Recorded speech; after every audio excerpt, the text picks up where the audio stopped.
Word of God. Meron po kayong papanood sa inyo. Tingnan niyo po ito kahit sandali. Ganito po tayo kamahal ng Diyos. And this is all about God's love for us. This is my message. Yung pag-ibig po sa atin ng Diyos. In John chapter 15 verse 13, no greater love than this, that one man gave his life for his friends. Ibinigay ng Panginoon ang buhay niya para sa atin. Bakit? Because the Bible says in John chapter 20 verse 36, Jesus Christ gave up His life for us so we might have life. Kumbaga magkaroon tayo ng buhay. Anong buhay yun? Hindi po yung buhay dito sa mundo kasi magulo ang buhay sa mundo eh. Ang buhay sa mundo mahirap. Ang buhay dito sa mundo maikli lang. Pero ang buhay po na tinutukoy ng Panginoon na gusto niya na para sa atin is yung everlasting life. Yung buhay na walang hanggan. Bakit?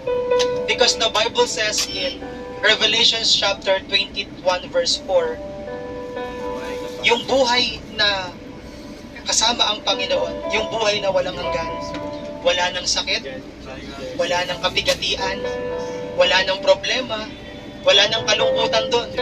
Kumbaga, ang gusto ng Diyos, hindi tayo mapahaba kundi magkaroon ng buhay na walang hanggan, magpakailan-kailanman.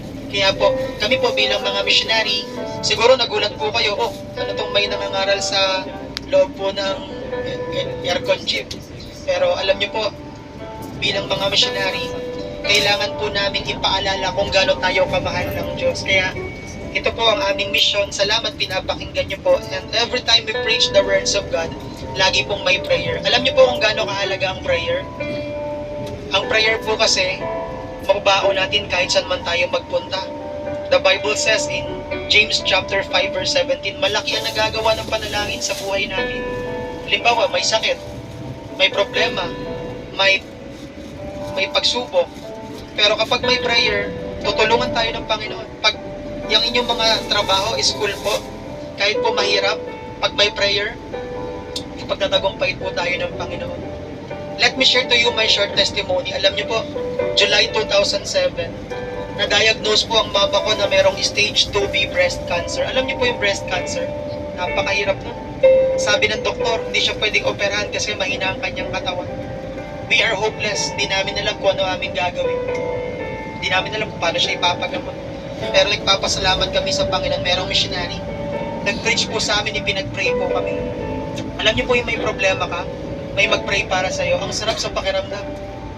Alam niyo po kung ba't po ako nandito sa inyong harapan ngayon? Siguro tingin niyo po sa akin, istorbo, maingay, abala.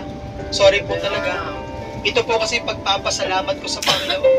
Because believe it or not, ang mama ko po ngayon ay cancer survivor na.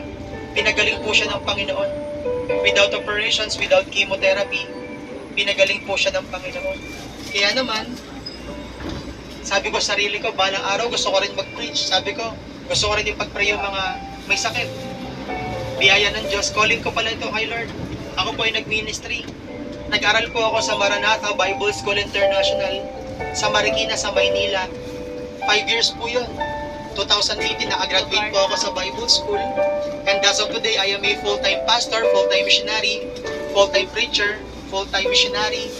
At biyaya ng Diyos, nagkasabay-sabay po tayo sa biyaheng ito. Salamat sa Panginoon na pakinggan niyo po ang words of God na na-share ko sa inyo.